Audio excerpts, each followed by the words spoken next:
Welcome back to Dialogue on Public Issues. Today I'm very pleased to be interviewing a guest, a local community and education leader here in Campbellsville, the superintendent of the Campbellsville Independent School District, Kirby Smith.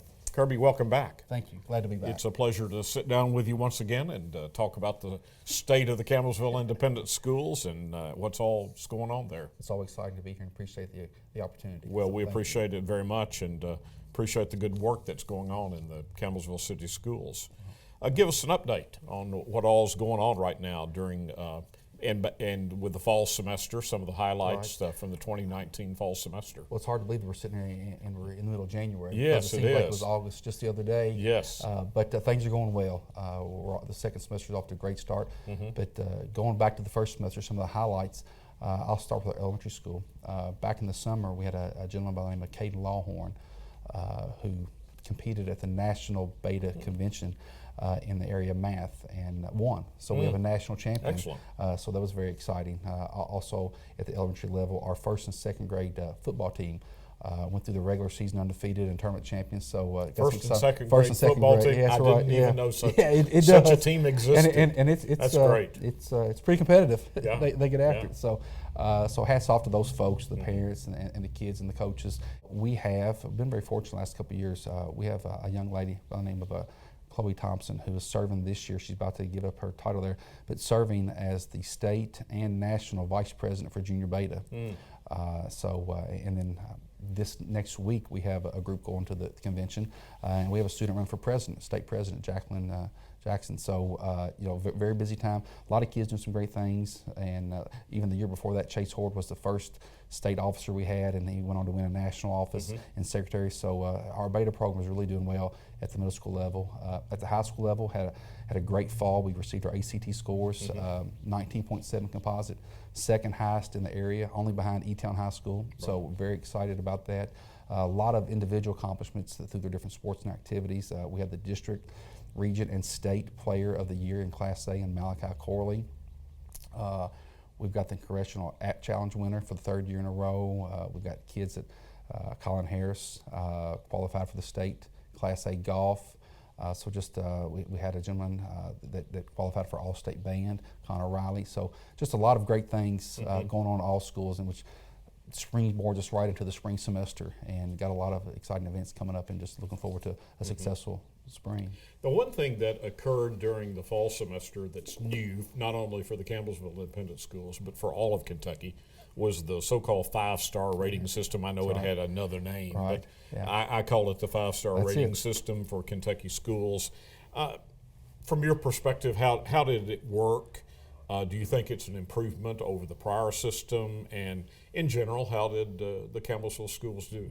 I do think it's an improvement. I think folks understand the five-star system.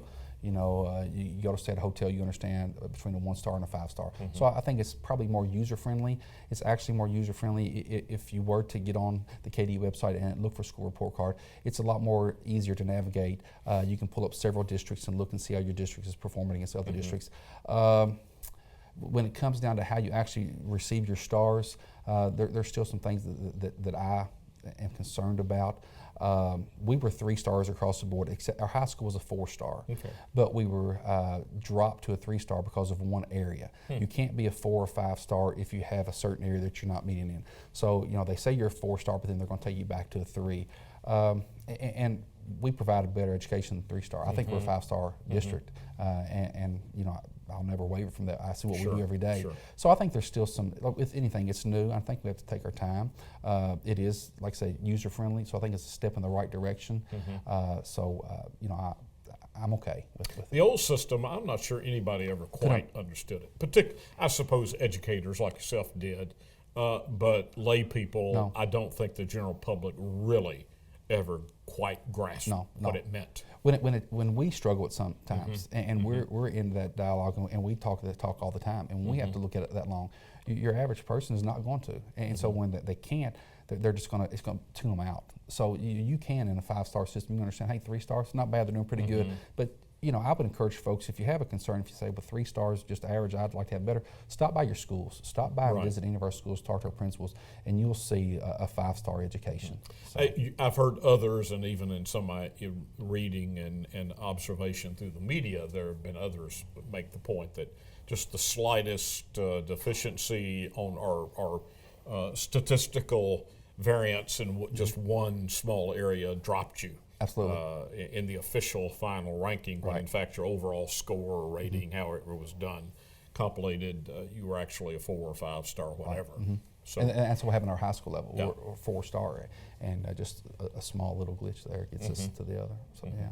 And sometimes I think, and I know we have to have some kind of rankings. It's just like with test scores, standardized test scores. We've had the conversation before, and any educator I interview, we always talk about the problems with test scores and so forth. Some students do well, some students don't do well. Right. You can't judge a student's performance by standardized test scores. There are indicators for some students. Right. Some students, there is no correlation. Right, none whatsoever. And I would say that the same is true with your schools. So don't judge your schools on a 3-star. Go see what's going on. Go see what's going on. And I think the real judge is some things you just cited. Right. In that first Yeah, question, you the success of the students. Right. You've got the national champion, and you have national officers. So something is happening. Something good's something good's happening going there. on when that happens. And when you're talking about your ACT only being behind E-Town. Yeah.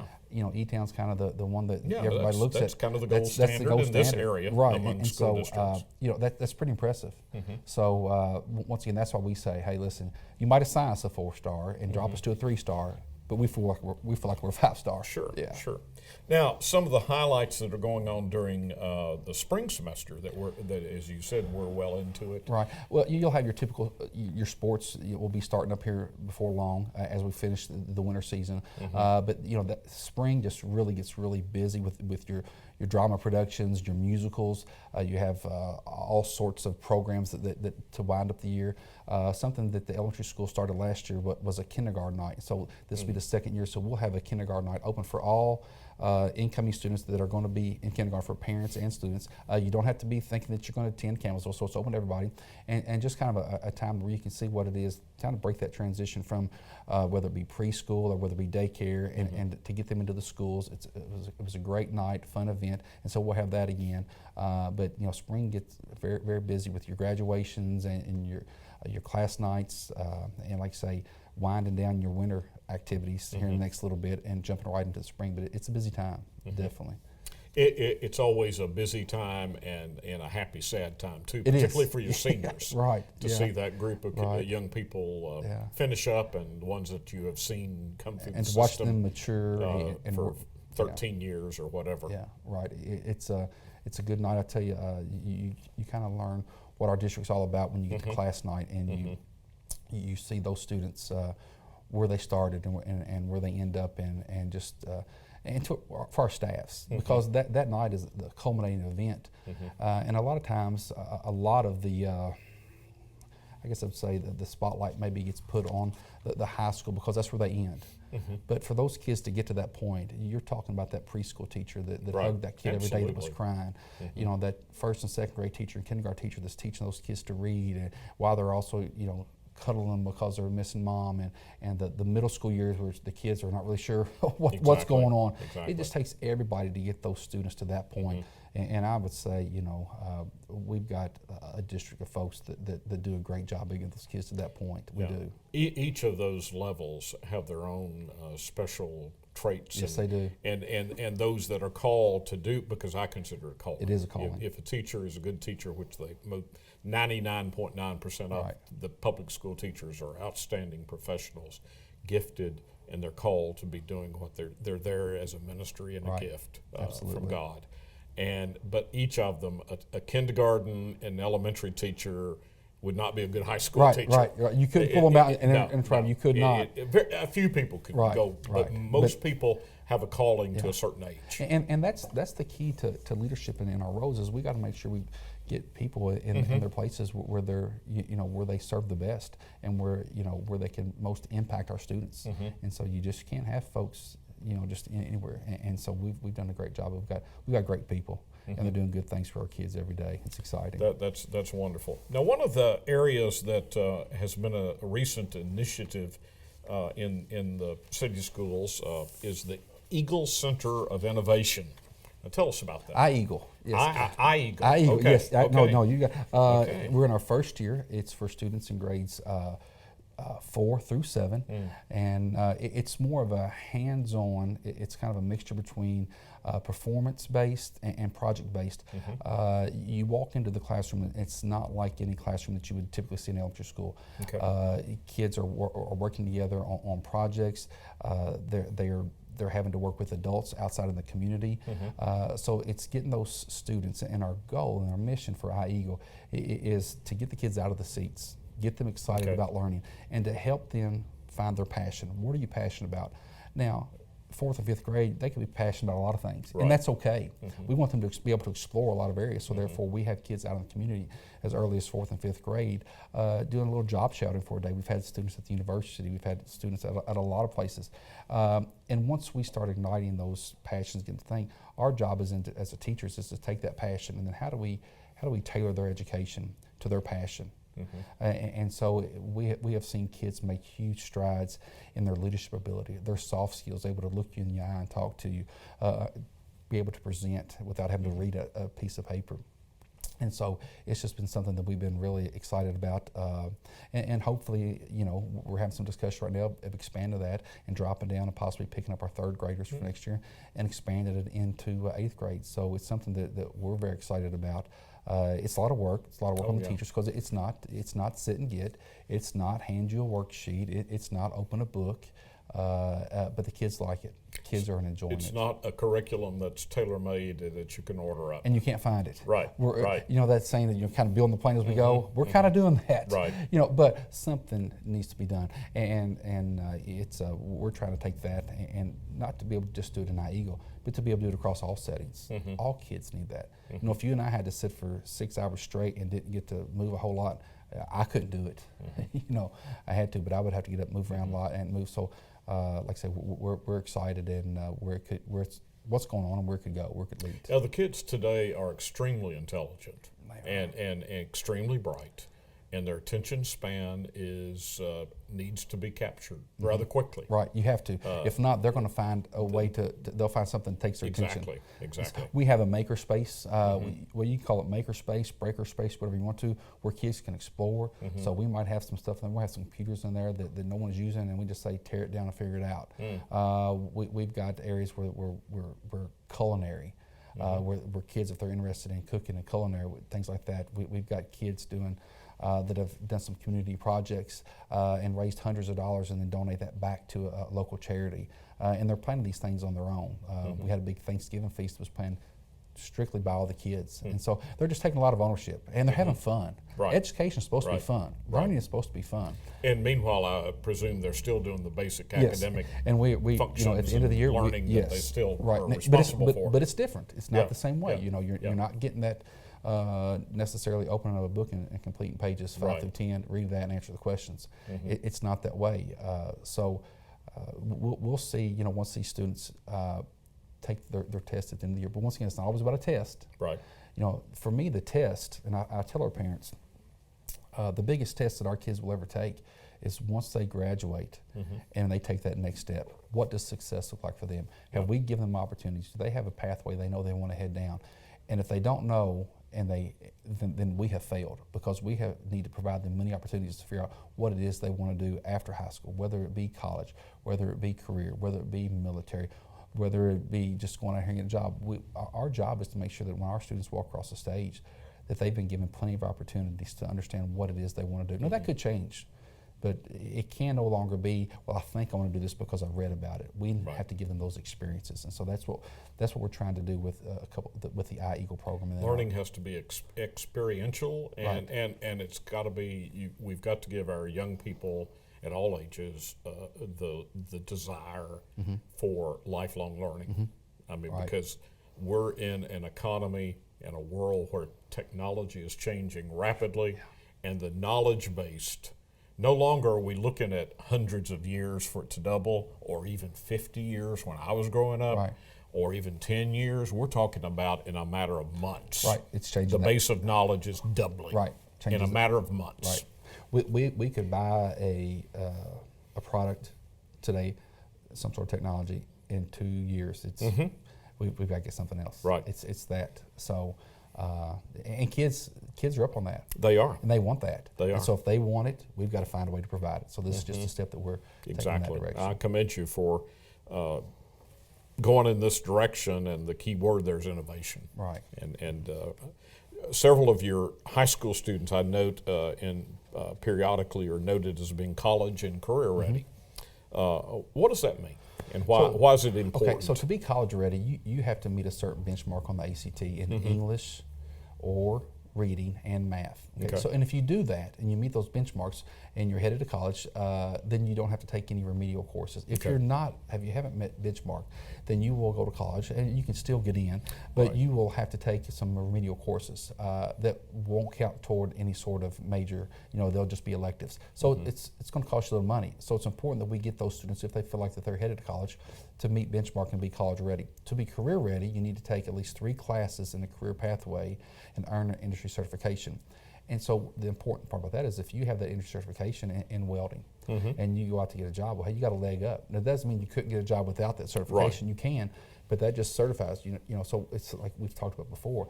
That's higher education. That students ready. So it's important. And we look this year to probably have somewhere between 80 to 85% of our graduating class, college and or career ready, and some kids both.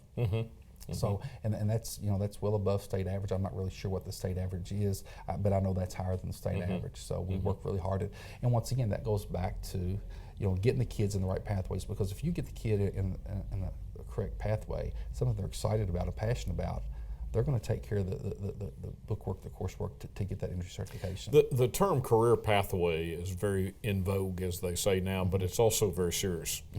Even the policymakers in Frankfurt and Washington are emphasizing higher education policies, big driven now. If we've got a program here, the federal policymakers are beginning to talk about weighing the eligibility of financial aid being available for that program at school A, B, or C. Are people in that program getting jobs? Right. Or are they not getting jobs? Now we're not there yet. Right. But that's where we're headed. But it needs I think that's where we're headed in terms of federal policy on financial aid. Well, and we've had discussions before. There are a lot of we need more of the technical jobs. Right. In this county alone. I mean, try and we all say it, we've all heard it. Try to find a plumber that can get there tomorrow when you need them. Exactly. They're busy. It's not because they don't want to come. Find you an HVAC person. So there's a lot of value to that, and I think in the past we've kind of put college a little above that, and it shouldn't be. Right. It should not be. There for many years, even when I was coming out of high school, and I'll admit it, I attended my 50th class. I know I don't look a day like that. No, you do my not. 50th year reunion this year, but there was a distinction even then between the college bound and those everybody else. Right. And it's been that way too long. Absolutely. And I think we're beginning to wake up to that. You and I were having this conversation before we came on the air. Right. But comment on that a little bit. Well, I just think we need to value whatever, higher education, like you said in the past, higher education was college. Higher education is anything past a high school diploma, I feel like, that gives that student an opportunity, whether it be industry certification, extra training, on-the-job training with somebody. And students shouldn't feel less because they're going into a technical field. And so at Campbellsville High School, we celebrate that when students decide that they're going to head to a technical school, whether it be diesel mechanic or whether it be cosmetology, welding. We celebrate that just like you would celebrate somebody signing at UK or CU or wherever. So and it's going to take a while, because right now that's not the norm. The norm when you hear higher education is college. And so we have to change that. And I think Campbellsville University is doing a great job through your efforts with the Technology Center, with the programs you're adding.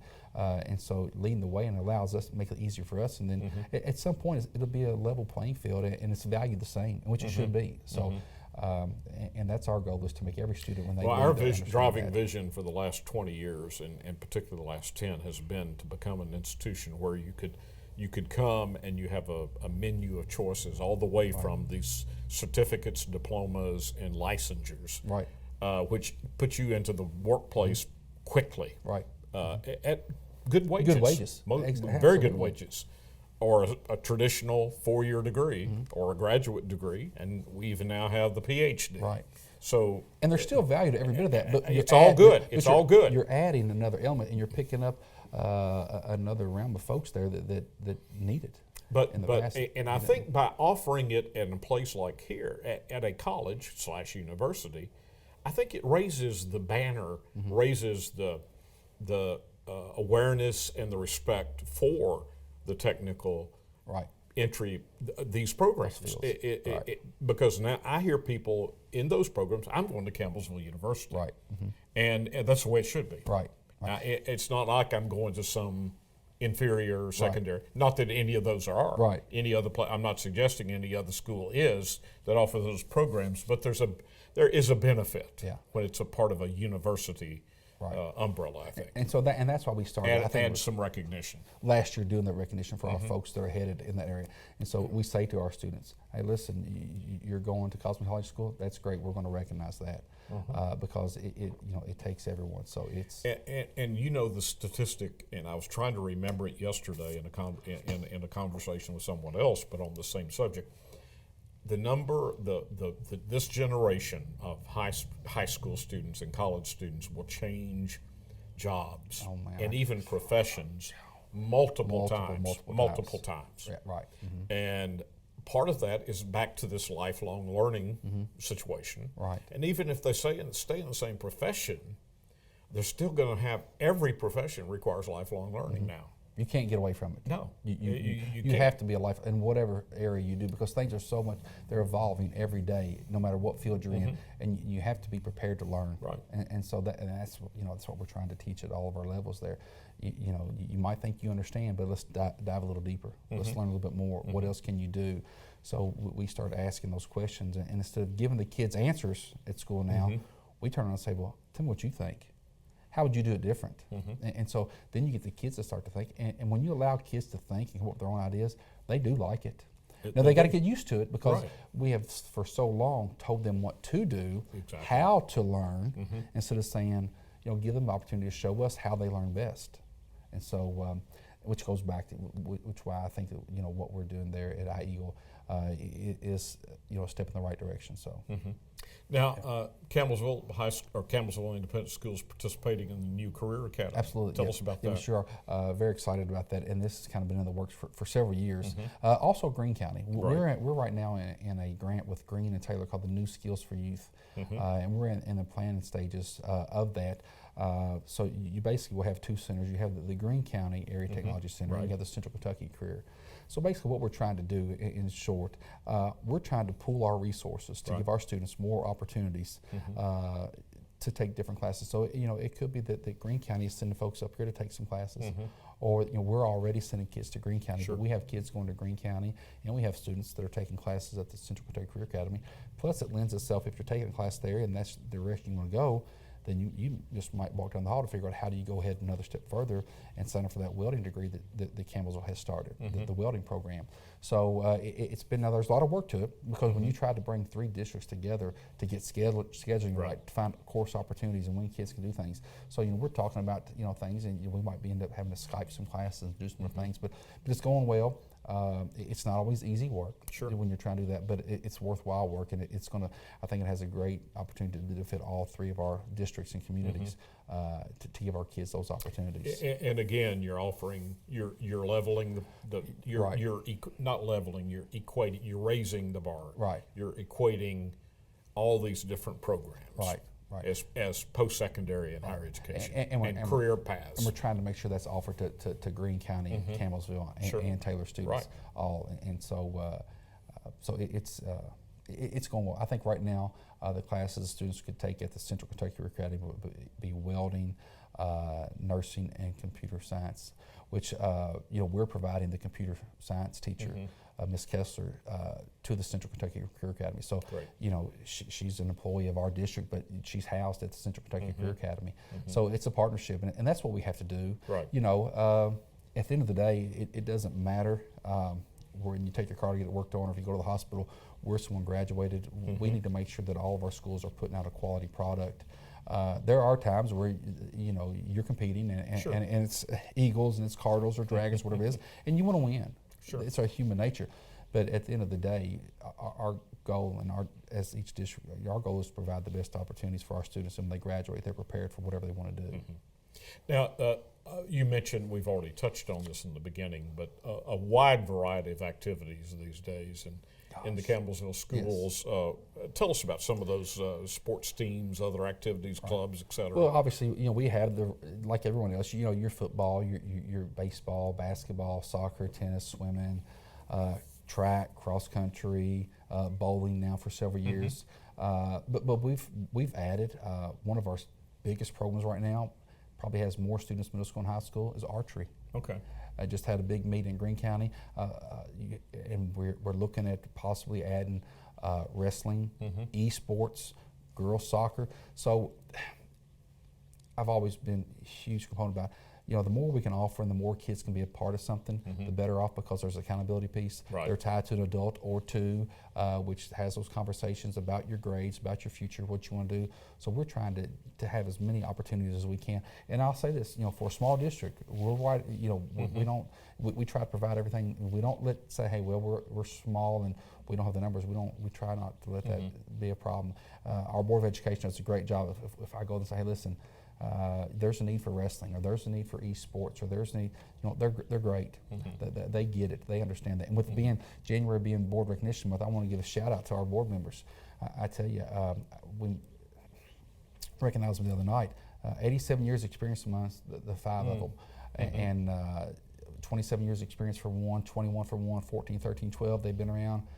They're passionate. They love what they do. They love our district. Dedication. Yeah, and so they're committed to helping us make those changes. But we do provide a lot of opportunities through clubs and organizations and all that. And the more kids can be involved, the better off they are in anything. You know where they're at. CU has an esports team now. Right, I know. Yeah. It's interesting how many times I have to explain to people what an esports team it really is. Yeah. We're down to under a minute. Future coming innovations, coming projects. We're looking at doing some sort of renovation, major construction to our middle school. Obviously, we're going to need some help from the legislators with funding because of what we can bond and what we need. That's one thing. And then we're having talks about turf for our baseball, football, and softball field. Okay. So, exciting. It's always, if you just had an open checkbook, you could write it and get it done, but it doesn't work that way. Right. But right there, and then just to continue to put out a good product like we do, and so we're excited about this semester, and just thankful for all the folks that we have that work for us and do a great job every day. Kirby Smith, Dr. Chown, Campbellsville Independent School Superintendent. God bless. Thank you for your time. It's John Chowning with Kirby Smith, Campbellsville Independent School Superintendent, thanking our viewers.